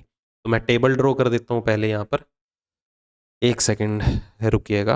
हाँ, डार्क पेन से यूज़ करता हूँ। ये देखो, यहाँ पर आपका रो वाइज सोल्व हो जाएगा। ओके, और इधर सर्कुलर का केस हो जाएगा। ठीक है, तो सर्कुलर टेबल के अराउंड कितने पर्सन बैठे हैं या कितने लेटर हैं, 8। तो एक लेटर को दूसरे के कंपैरिजन में ऑपोजिट बिठाना है। ठीक है जी, एक तो ये कंडीशन होगी। और लीनियर रो में हम पहले पर्सन्स को बिठाते नहीं है, आपको पता ही है। चलो, तो पहली कंडीशन क्या है, कहता है G and I are immediate neighbours in both the case. कहता है जो भी ये दोनों केस मान के चल रहे हो, चाहे सर्कुलर लेके चल रहे हो चाहे लीनियर का केस लेके चल रहे हो, इसमें जी और आई जो है वो एक साथ है। इस सिचुएशन में भी एक साथ है, रो वाइज सिचुएशन में भी एक साथ ही है। ये दोनों एक साथ बैठे होंगे। ठीक है, दोनों ही सिचुएशन में, चाहे लीनियर मान के चल रहे हो चाहे सर्कुलर मान के चल रहे हो। उसके बाद the alphabet second to the left of I in a row. कहता पंक्ति में जो अक्षर आई के बाईं और दूसरे स्थान पे होगा, हमें नहीं पता वो कौन सा है। ठीक है, जो भी होगा आई के बाईं और दूसरे स्थान पे, वो क्या होगा, placed opposite to I around the circular table. तो इस कंडीशन को ध्यान से समझ के चलिए। कहता पंक्ति में जो अक्षर आई के बाईं और दूसरे स्थान में होगा, वो सर्कुलर अरेंजमेंट में गोलाकार मेज में आई के विपरीत बैठा होगा। तो आई के विपरीत कौन सा लेटर आएगा, जो आई के सेकंड लेफ्ट पे होगा लीनियर अरेंजमेंट में। तो ये मान लेते हैं, मैं इसको नाम दे देता हूं कोई भी, सपोज इसको नाम देते हैं एट द रेट का, कि आई के बाईं और दूसरे स्थान पे एट द रेट आ रहा है। ओके, अभी हमें सीक्वेंस में पता नहीं है कौन कौन से लेटर्स आ रहे हैं। ओके, अभी हमें किस किस का पता चल गया, जी का पता चल गया, आई का पता चल गया, तो ऑब्वियस ही बात है एच तो आएगा ही आएगा, क्योंकि कंसेक्यूटिव लेटर्स की बात हो रही है। तो लेटर्स का भी हम आइडिया लेके चलेंगे कि वो लेटर्स 8 कौन से हैं। ठीक है, जी एच आई का तो पता चल गया। उसके बाद देखिए क्या है, कहता one alphabet is placed between G and J around the circular table. कहता जी और जे के बीच में, अब देखो यहां पर जे भी दे दिया गया। कहता जी और जे के बीच में एक लेटर आ रहा है सर्कुलर टेबल के around. Okay, and that alphabet is immediate right of G in a row. और वो जो अक्षर आ रहा है जी और जे के बीच में जो सर्कुलर टेबल के अराउंड है, मान लेते हैं वो है हैश। तो ये जो लेटर होगा हैश की जगह जो आएगा, वो लीनियर अरेंजमेंट में कहां बैठा होगा, जी के तत्काल दाईं ओर। तो जी के तत्काल दाईं ओर क्या आ जाएगा, हैश आ जाएगा एक तरह से। ठीक है, तो इस पॉइंट को भी मैं होल्ड पे रख रहा हूं। ओके, आगे देखिए क्या गिवन है, D and J are immediate neighbours in a row. कहता पंक्ति में डी और जे एक साथ बैठे हैं। चलो जी बहुत बढ़िया, दोनों की कंसेक्यूटिव सीट्स अवेलेबल होनी चाहिए। अब देखो यहाँ पर डी भी दे दिया गया, अगर डी दे दिया गया तो ई और एफ भी बीच में रहे होंगे। ओके, 7 अक्षर तो कंसेक्यूटिव पता चल गए क्योंकि डी अवेलेबल हो गया। तो चलो लीनियर अरेंजमेंट में डी और जे एक दूसरे के पड़ोसी होंगे and placed opposite to each other at the circular table. और सर्कुलर टेबल में डी जो है वो जे के कहाँ होगा, विपरीत बैठा होगा। डी और जे एक दूसरे के विपरीत होंगे। आइदर डी और J at one of the extreme ends, D और जे में से कोई ना कोई कॉर्नर पे भी आएगा। एक कंडीशन ये गिवन हो गई हमें। उसके बाद के सीट्स, अब देखो के भी दे दिया गया, हो गए पूरे 8 अक्षर, 8 कंसेक्यूटिव लेटर्स का पता चल गया। तो K sits second to the left of J, K जो है वो जे के सेकंड लेफ्ट पे है, बट कहां पर, एट द सर्कुलर टेबल। तो सर्कुलर टेबल में के जो है वो जे का सेकंड लेफ्ट है। ओके, अब इस चीज को यहां पर होल्ड पे रख के, अब देखो बहुत सारी इंफॉर्मेशन हमें पता चल चुकी है ना यहां पर, इसको एक बार यूटिलाइज कर लेते हैं। पहली बात तो जी और आई एक साथ थे, ये वाली कंडीशन। ओके, दूसरा जी और जे के बीच में कौन सा लेटर अवेलेबल है पता नहीं है, मान लिया था हमने हैश, कोई भी था। तो जे का सेकंड लेफ्ट देखो क्या अवेलेबल है, के। क्या हम जे का सेकंड लेफ्ट यहां पर के बिठा सकते हैं, बिल्कुल भी नहीं, तो ये वाला केस कैंसिल हो जाएगा हमारा। तो जी और आई अगर एक साथ है तो जी यहां पर बिठाना होगा। जी और जे के बीच में जो भी लेटर रहेगा, ठीक है, अब जो भी लेटर रहेगा वो कौन सा लेटर होगा हमें नहीं पता, बट वो लेटर जो है क्या कहते हैं, अगर आई मान लेते हैं एक सेकंड के लिए कि जी और जे के बीच में आई बैठा हुआ है, ओके, बट जे का सेकंड लेफ्ट तो के भी बिठाना है, तो मतलब कि जे यहां नहीं हो सकता, तो जे हमें यहां बिठाना होगा। अगर जे यहां पर है तो उसका बाई और दूसरा कौन अवेलेबल है, के अवेलेबल होगा। एग्री करते हो। और उसके बाद जे के विपरीत में कौन बैठा हुआ है, डी बैठा हुआ है। ये सर्कुलर के केसेस मैंने अलग रखे थे जो भी उनकी कंडीशंस थी। इतना क्लियर हो गया। चलो, तो हमने इस सिचुएशन में इसे भी यूज कर लिया, इसे भी यूज कर लिया, ये भी यूज हो गया और ये भी यूज हो गया। ओके, चलो अब आते हैं आगे की तरफ। आगे क्या गिवन था, एक तो ये कंडीशन गिवन थी कि के जो है वो जे के बाईं और दूसरे स्थान पे बैठा है सर्कुलर टेबल में, and third highest number of alphabets, third highest number किसका होगा, आई का।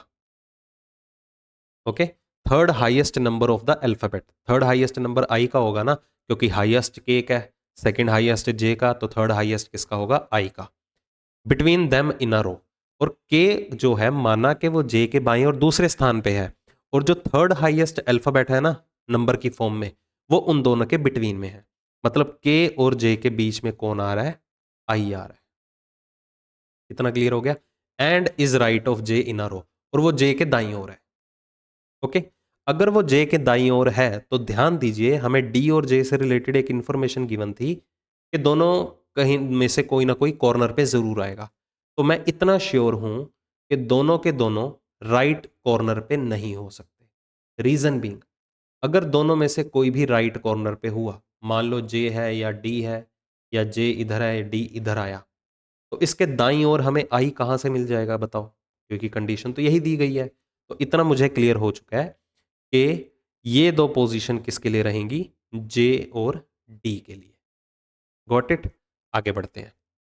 F is not an immediate neighbour of J eight the circular table, F जो है सर्कुलर टेबल में जे का पड़ोसी नहीं है। ठीक है, तो मतलब कि एफ यहां भी नहीं आएगा, एफ यहां भी नहीं आएगा, तो एफ के लिए पोजीशन फिक्स हो गई यहां पर। ठीक है जी। चलो, अब यहां पर देखो दो ही पर्सन रहे, कौन कौन से दो पर्सन रहे, एक एच रह गया और ए रह गया। अब जी अगर यहां पर है तो यहां पर एच नहीं होगा। क्यों नहीं होगा, क्योंकि आपको ध्यान हो तो स्टार्टिंग में ही हमें अवेलेबल था कोई भी दो कंसेक्यूटिव लेटर्स एक दूसरे के नेबर नहीं होंगे। तो जी का कंसेक्यूटिव लेटर यहां पर एच है, तो एच यहां ना होके यहां पर होगा, तो ई यहां पर आ गया। समझ आ गई इंफॉर्मेशन। अब इसी चीजों को कनेक्ट करके यहां पर रखिए। हमें यहां पर दिया गया था एक केस, कहता आई के जो सेकंड राइट पे है, ये वाला पॉइंट देखो, जो आई के सेकंड राइट पे है, सॉरी सेकंड लेफ्ट पे है, वो सर्कुलर टेबल में आई के अपोजिट होगा, अगर आपको याद हो तो आई का अपोजिट अगर एच है तो आई का सेकंड लेफ्ट कौन बैठा होगा लीनियर अरेंजमेंट में, एच अवेलेबल होगा। एक तो ये कंडीशन, और दूसरा ये भी गिवन था, कहता जे और जी के बीच में जो भी आएगा, ये देखो जे और जी के बीच में सर्कुलर अरेंजमेंट में कोई भी आएगा, वो कौन आ रहा है? ई। वो कहाँ बैठा होगा? जी के इमीडिएट राइट में। कब? लीनियर अरेंजमेंट में। ठीक है, तो इस कंडीशन को सेटिस्फाई करवाओ। ध्यान से देखिए, अगर जी का इमीडिएट राइट ई है लीनियर अरेंजमेंट में, तो जी का पड़ोसी कौन था? आई, क्योंकि आई और जी एक साथ बैठेंगे। और आई का फर्दर सेकंड लेफ्ट कौन है? एच अवेलेबल है। ठीक है, चलो, तो ये इंफॉर्मेशन मैंने यहां पर मर्ज कर दी, तो मैं इसको हटा रहा हूं एक सेकंड के लिए आपकी अंडरस्टैंडिंग के लिए। डी और जे कॉर्नर पे है, इस चीज को भी हमने यूज कर लिया, इसको भी यूज कर लिया। और के और जे के बीच में ही कहीं ना कहीं आई अवेलेबल होगा। ओके, अब और इंफॉर्मेशन देखिए, कहता है as many alphabet are placed between D and F as between G and H in a row. कहता है जितने पर्सन डी और एफ में है लीनियर अरेंजमेंट में, उतने ही पर्सन जी और एच के बीच में भी होंगे। ठीक है, या तो मैं यहां पर लिख देता हूं, कहता है जितने पर्सन डी और एफ में हैं, उतने ही पर्सन जी और एच के बीच में भी होंगे। अब ध्यान से देखिए, जी और एच के बीच में कितने पर्सन आ रहे हैं? दो। तो डी और एफ के बीच में भी दो ही पर्सन होंगे। क्लियर? चलो, अब इन चीजों को हम ऐड ऑन करते हैं, यहां पर यूज करिए। अब ध्यान से समझना।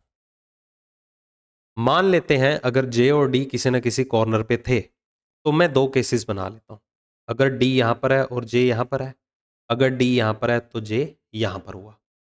अगर जी और एच के बीच में दो पर्सन है, तो डी और एफ के बीच में भी दो पर्सन होने चाहिए, क्योंकि यहां से हमें चीजें कंक्लूड हो रही हैं। तो डी और एफ में अगर दो पर्सन आ रहे हैं, तो एक दो, एफ यहां पर आ जाएगा। इस सिचुएशन में एफ यहां पर आ जाएगा। इतना क्लियर हो गया? चलो, उसके बाद देखिए, अब आगे हमें इंफॉर्मेशन यहां पर दी गई है। ये तीन पर्सन देखो, आई जी और ई, ये तो एक साथ आएंगे ना, तो इनको तीनों को एक साथ बिठाने के लिए ये कंडीशन होगी। ओके, इस केस में ये वाली कंडीशन हो सकती है? बिल्कुल भी नहीं, क्योंकि अगर मैं आई यहां ले लेता हूं तो उसका सेकंड लेफ्ट एच होना चाहिए, बट इधर तो एफ आ जाएगा। तो ये तीन पर्सन मैं यहां ऐसे ना बिठा के, मुझे कैसे बिठाने होंगे? इस सिचुएशन में आई जी और ई। समझ में आ गया? तो आई का सेकंड लेफ्ट यहां पर कौन आ जाएगा? एच। इधर भी आई का सेकंड लेफ्ट यहां पर कौन आ जाएगा? एच। एक ही पर्सन रहा के, इधर कौन रहा? के। इंफॉर्मेशन में अगर डाउट हो तो रिवाइंड करके एक बार देख लेना कि मैंने कैसे बिठा दिया। ठीक है, क्योंकि मुझे ये सीक्वेंस कंफर्म था ना कि इसी सीक्वेंस में ही सारे पर्सन आएंगे। अब एक पॉइंट नोट डाउन करने वाला था कि यहां पर आई जो था वो जे और के इन बिटवीन था। ठीक है, बट यहां पर ध्यान दीजिए, इस सिचुएशन में ये जो आई है, ये आई जो है वो के भी राइट में आ रहा है, जे के भी राइट में आ रहा है, बट वो कहीं ना कहीं जे और के इन बिटवीन था। तो हमारा ये वाला केस कैंसल, और ये हमारी फाइनल अरेंज। ठीक है, काफी अच्छे लेवल का क्वेश्चन था। इसे कम से कम भी आपको 3 बार सॉल्व करके देखना है। ये नहीं है कि एक ही दिन में कर दिए 3 बार, थोड़े थोड़े टाइम गैप में। ओके, तो ये हमारी फाइनल सर्कुलर अरेंजमेंट, ये हमारी फाइनल लीनियर अरेंजमेंट। ओके, चलो क्वेश्चन के ऊपर आते हैं। तो पहला क्वेश्चन क्या कहता है? कहता है which alphabet is placed immediate right of K in a रो। पंक्ति में के तत्काल दाईं ओर, देखो के तत्काल दाईं ओर तो कोई भी नहीं आ रहा। ठीक है, के का तत्काल दाईं ओर जो है कोई भी लेटर अवेलेबल नहीं है, या पर्सन, हाँ लेटर। के राइट में कोई भी नहीं आ रहा, तो आंसर नन मार्क करना है कि कोई भी नहीं है। कई क्या है, नन ऑफ दीज मार्क कर देंगे देख के। ठीक है, दोनों में डिफरेंस है। How many letters are there between H and E with respect to the left of E at the circular table. कहता है वृत्ताकार मेज में सर्कुलर टेबल में एच और ई के बीच में बताओ कितने पर्सन है, जब हम ई के लेफ्ट से काउंट करना शुरू करें। तो देखो ध्यान से, ई के लेफ्ट से काउंट करना शुरू करेंगे तो एच और ई के बीच में सिर्फ एक ही पर्सन आ रहा है, वो भी कौन सा? जे। ठीक है, 1, B option. How many pair of alphabet are immediate neighbours in both the cases except G and I, consider the circular and row. अब कहता है निम्न में से आपको यह बताना है ऐसे कितने अक्षरों के युग्म हैं, जोड़े हैं, जो दोनों केसेस में, मतलब लीनियर में भी और सर्कुलर में भी, एक दूसरे के पड़ोसी बन के बैठे हैं। किस किस को छोड़ के? जी और आई को, क्योंकि जी और आई तो आपको ऑलरेडी अवेलेबल थे। ठीक है, जी और आई के अलावा आपको बताने हैं कि कितने ऐसे जोड़े हैं अक्षरों के जो दोनों केसेस में एक दूसरे के पड़ोसी बन के बैठे हैं। तो पहला केस देखिए, यहां पर सर्कुलर को लीनियर या लीनियर को सर्कुलर के साथ कंपेयर कर लो, दैट्स अप टू यू। तो पहले केस में देखो, जे और एच की अगर मैं बात करूं, जे और एच, इधर जे और एच पड़ोसी हैं जी, बिल्कुल है, एक तो हमें मिल गया जे और एच का पेयर। ओके, और उसके बाद एच और के की बात करते हैं। हाँ जी, क्या एच और के पड़ोसी हैं? नहीं, एच ये बैठा है, के यहाँ पर बैठा है। के और एफ की बात करते हैं, क्या के और एफ पड़ोसी हैं? नहीं, के यहाँ पर है, एफ यहाँ पर बैठा हुआ है, ये भी पड़ोसी नहीं है, इसको भी हटाओ। अगले 2% उठा लो, एफ और डी देखो, एफ यहाँ पर है, डी यहाँ पर है, यहाँ पर दोनों पड़ोसी नहीं है, इसको भी हटाओ। डी और आई की बात करते हैं। हाँ जी, डी और आई पड़ोसी हैं? जी बिल्कुल भी नहीं। जी और आई को हम देखेंगे नहीं क्योंकि क्वेश्चन में गिवन था। ई और जी की बात करते हैं। हाँ जी, ई और जी, हाँ ये भी पड़ोसी हैं, ये देखो एक ई और जी का पेयर मिल गया हमें। ओके, उसके बाद ई और जे का बारे में बात करो, ई और जे पड़ोसी हैं? नहीं, जे ये रहा, ई ये रहा, तो मतलब 2 पेयर ऐसे हैं अक्षरों के जो दोनों केसेस में एक दूसरे के पड़ोसी थे। आंसर आ जाएगा C option. Which of the following pairs of the alphabet is placed at extreme ends of the row. आपको ये बताना है एक्सट्रीम एंड पे, पंक्ति में चरम छोरों पर कौन कौन सा पेयर बैठा है। एक तो डी है और दूसरा के। डी और के या के और डी वाला option, B option. Which alphabet is placed opposite to I. I के विपरीत बताओ कौन है, आई के विपरीत कौन आ रहा है? H, C option. Okay, comment section करके बताओ ये किस किस का करेक्ट था। आपने सॉल्यूशन निकाला होगा ना, किस किस के सॉल्यूशन जो है मेरे सॉल्यूशन के साथ मैच कर रहे हैं, कमेंट सेक्शन में जरूर बताना। ओके, चलो आगे बढ़ते हैं। इनपुट आउटपुट का केस। चलो, इनपुट आउटपुट में हमारा मोस्टली जो टारगेट रहता है, सबसे पहले तो ये ध्यान है ना, ये मिक्स्ड का केस है। मिक्स्ड की सिचुएशन मतलब इनमें लेटर्स भी हैं, मतलब वर्ड्स भी हैं और नंबर्स भी हैं। बट सबसे पहला टारगेट क्या होता है, हमारी आउटपुट को जज करने का। हम सबसे पहले आउटपुट को टारगेट करते हैं, तो आउटपुट में नंबर कैसे अरेंज्ड हैं, वर्ड्स कैसे अरेंज्ड हैं, इस चीज का ध्यान देना पड़ता है। अब ध्यान दीजिए, जब हम आउटपुट को जज कर रहे हैं स्टेप नंबर 9 के अंदर, तो कुछ नंबर्स ऐसे हैं जो इनपुट वाले सेम हैं। कौन कौन से? 75 दिया गया है, जैसे आपको 54 भी अवेलेबल है, देखो इनपुट में 54 भी अवेलेबल था। 43 भी अवेलेबल है, ये देखो 43 इनपुट में भी था। नंबर 19 भी दिया गया है इनपुट के अंदर, और नंबर 8 भी दिया गया। तो इतना तो क्लियर हो गया, लास्ट स्टेप के अंदर जितने भी नंबर्स थे वो सारे के सारे क्या थे? डिसेंडिंग ऑर्डर में। ठीक है, डिसेंडिंग ऑर्डर में अरेंज्ड थे। बट वर्ड जो है वो नंबर की फॉर्म में बन रहे हैं। वर्ड नंबर बन गया, कैसे नंबर बना ध्यान से देखिए। आउटपुट के हिसाब से 75 सबसे पहले चाहिए, तो स्टेप नंबर 1 में 75 सबसे पहले आया। बट अकेला 75 आपको क्या है, अल्टीमेटली चेंजेस ही देखनी होती है ना, कि चेंजेस क्या क्या हुई। तो पहले स्टेप में अगर हम ध्यान दें तो ये 75 और न्यू आ रहा है। वर्ड को कंपेयर करो, are, high, cool, new, method. ठीक है, ये 5 वर्ड्स अवेलेबल थे। अब हमारे पास पहले स्टेप में 2 एलिमेंट आए, एक नंबर और एक वर्ड। नंबर कौन सा? जो सबसे बड़ा है। वर्ड कौन सा?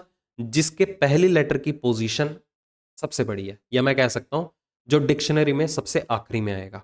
या पहले लेटर को कंपेयर करो जिसकी पोजीशन वैल्यू सबसे ज्यादा है। ठीक है, अब दूसरे स्टेप में देखो क्या हुआ, देखो बाकी सारे एलिमेंट सारे के सारे सेम है।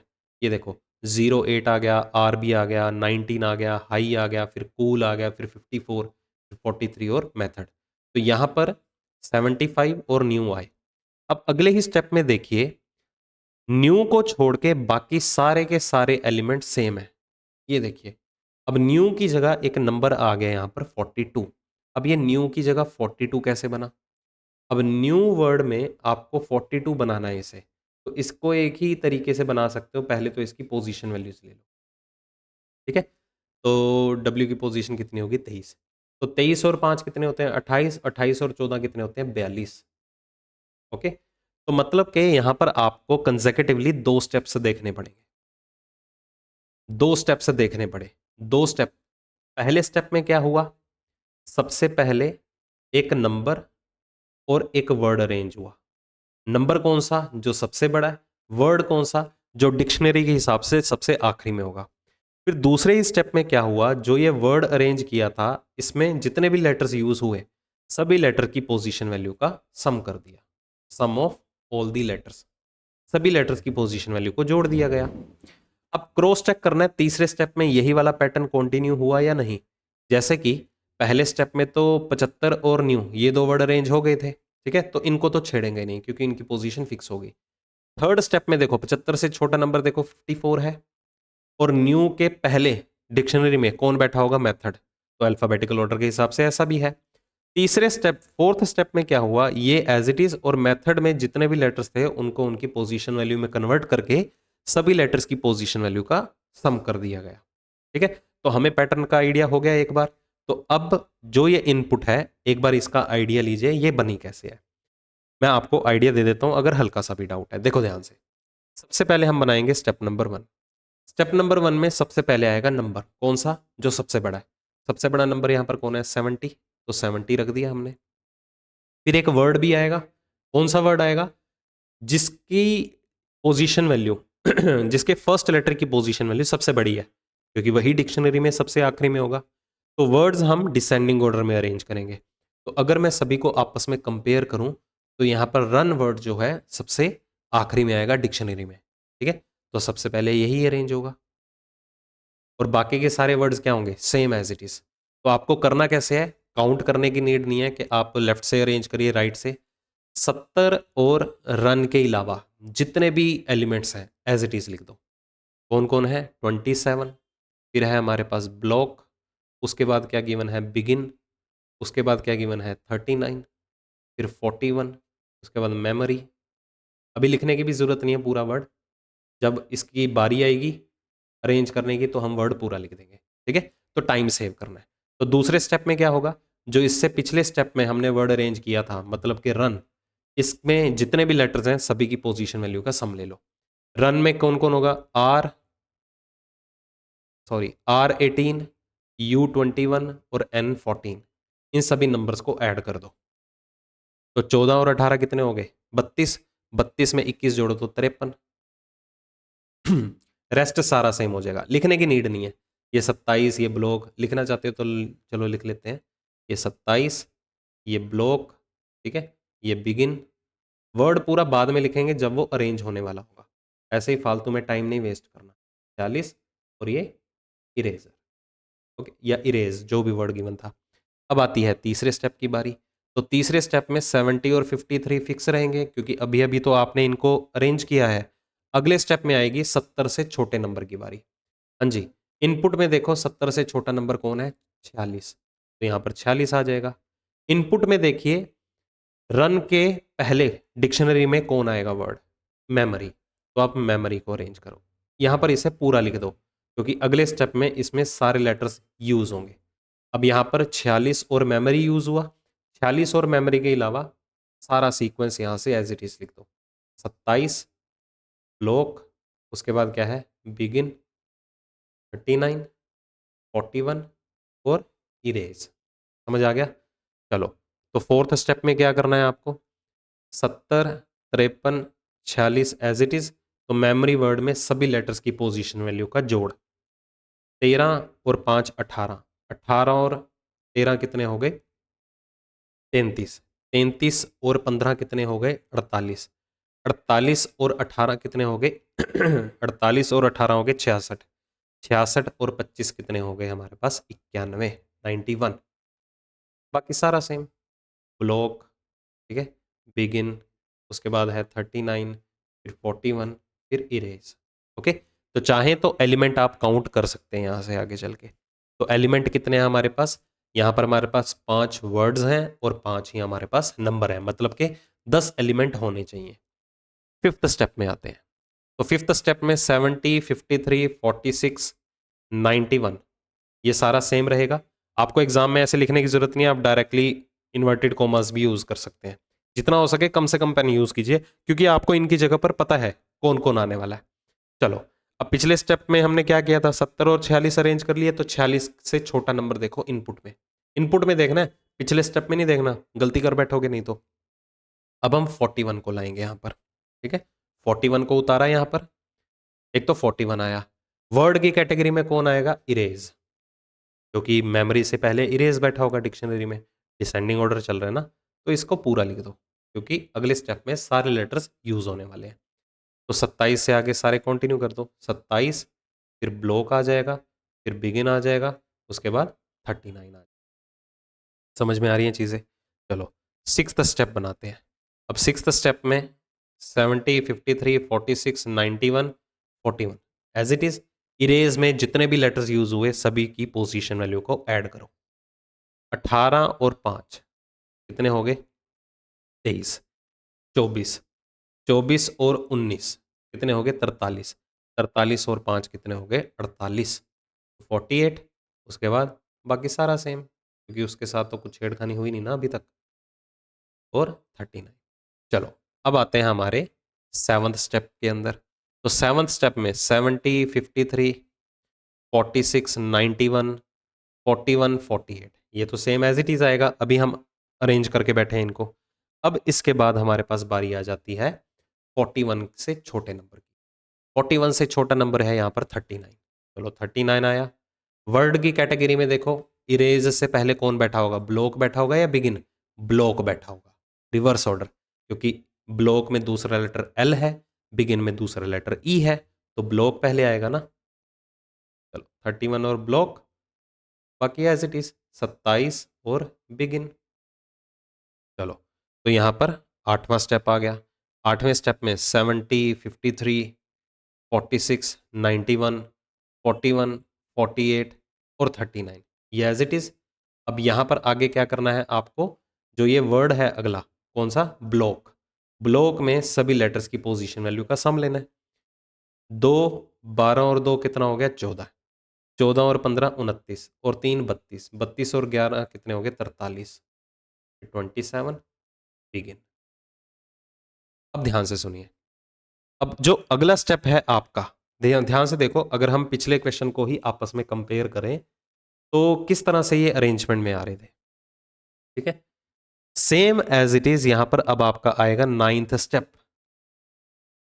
अब ये सिचुएशन ऐसी है, जितने नंबर ऑफ स्टेप्स आपके फॉर्मेट में थे ना, उतने ही नंबर ऑफ स्टेप्स यहां बनने थे, क्योंकि इसमें equal number of elements use हो रहे हैं, नंबर्स भी और वर्ड्स भी।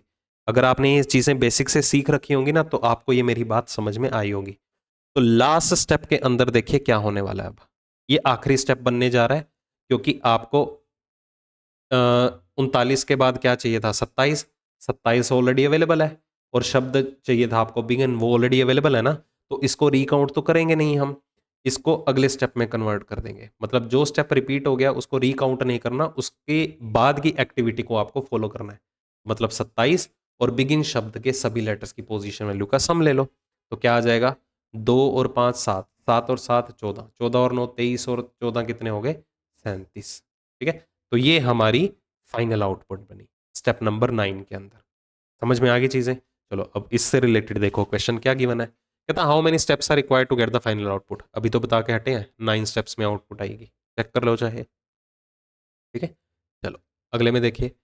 इन स्टेप नंबर 7 की बात की जा रही है। Which of the following words or number is fourth from the right hand. Step number 7 में दाई ओर से चौथे प्लेस पे देखो कौन आ रहा है। ये रहा स्टेप नंबर 7, दाई ओर से चौथा, 1 2 3 4, 39 आ रहा है। हाँ जी, C option. In step number 6, छठे स्टेप की बात कर रहा है। कहता 70 इज रिलेटेड टू 46। देखो 70 और 46 में क्या रिलेशन है, ये देखो 70 इज रिलेटेड टू 46, एक एलिमेंट छोड़ के। उसके बाद 48 इज रिलेटेड टू ब्लॉक, छठे स्टेप में 48 इज रिलेटेड टू ब्लॉक। ठीक है, 70 एक स्टेप छोड़ के 46 है, 48 एक एलिमेंट छोड़ के ब्लॉक है। तो किसका रिलेशन बताना है? एनोलॉजी है ना। Then in the same way which of the following is related to 37। तो 37 से हमें बताना है कौन कनेक्टेड है। हाँ जी, 37 से कौन कनेक्टेड है? 37 कहाँ से आ गया? इसमें तो 37 अवेलेबल नहीं था। Just a second. In the final output which of the following is related to, in the final output की बात की जा रही है। हाँ जी, फाइनल आउटपुट में देखिए 37 किससे रिलेटेड है? वो 43 से रिलेटेड है। A option answer. मैंने पूरा नहीं पढ़ा था आखिरी तक। कनेक्ट किया गया है इन्हें 6th स्टेप से। आंसर देना है कोरिलेट करके फाइनल स्टेप के अंदर, ओके, या फाइनल आउटपुट के अंदर। Which of the following words or number is third to the left of fourth from the right. ये देखो, third to the left of fourth from the right. Fourth right का भी third left मतलब 7th right बताना है। Direction opposite होती है, relative position में आप ऐड करते हो ना, तो 7th राइट बताना है किसमें? Second last step. Second last step को हम एक और शब्द क्या देते हैं? पिछले ही मिनी मॉक में बताया था, पेनल्टीमेट स्टेप। कई बार आपको ये शब्द भी दिया जा सकता है, मतलब सेकंड लास्ट। तो second last step, penultimate step आपको डायरेक्टली इनडायरेक्टली पक्का दिया जाता है क्वेश्चन के अंदर।